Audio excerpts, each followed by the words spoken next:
1 फरवरी को माघ मास की पवित्र पूर्णिमा आने वाली है। इस दिन यदि आप लोग ये 5 चमत्कारिक उपाय कर लेते हैं तो आपके जीवन में प्रत्येक मनोकामना आपकी पूरी हो जाएगी और कैसी भी समस्या से आप पीड़ित हैं वो समस्या आपकी दूर हो जाएगी। सबसे पहले यदि आपका विवाह नहीं हो पा रहा है, रुकावटें आ रही है, तो इस दिन अपने स्नान के जल में थोड़ा सा गंगा जल और चुटकी भर हल्दी डालिए और स्नान करिए, बहुत जल्दी आपका विवाह हो जाएगा।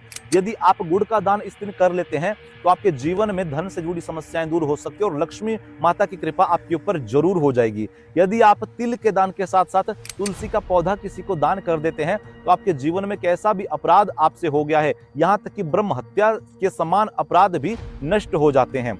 यदि आप इस दिन किसी को काला कंबल दान करते हैं तो शनिदेव के जितने भी दोष आपकी जन्म कुंडली में चल रहे हैं वो सारे शांत हो सकते हैं। और इस दिन एक विशेष नियम आपको क्या करना है, अपने आराध्य देवताओं के मंदिर में जाकर के 11 दुर्वा की डालियां और पंचमेवे का भोग उनको जरूर जाकर के लगाइए। आपकी प्रत्येक मनोकामना आपके इष्ट, आपके कुल देवी देवता जरूर पूरी कर देंगे। और हमारे द्वारा किसी भी समस्या का समाधान यदि आप पाना चाहते हैं तो हमारे ऑफिशियल नंबर 7876302166 इस नंबर पे व्हाट्सएप पे मैसेज करिए, अपनी अपॉइंटमेंट ले लीजिए और हमसे डायरेक्ट किसी भी समस्या का समाधान कॉल पे आप प्राप्त कर सकते हैं। हर व्यक्ति तक इस वीडियो को जरूर शेयर करिएगा। राधे राधे।